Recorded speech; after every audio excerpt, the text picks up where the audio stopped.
Hi guys, today we'll talk about how can you enable this sign or know how you can do that on your iPhone.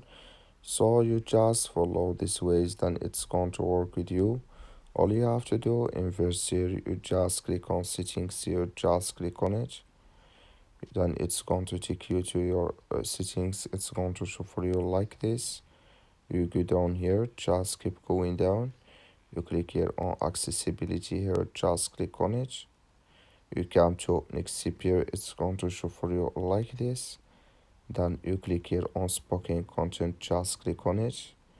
You come to next step here. So then you click here on Japan feedback, just click on it. You come here to hold to speak predictions here. Click in this sign.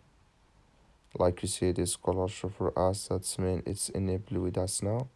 That's all you have to do, that's all. Thank you for watching. Don't forget to support us by liking, subscribe.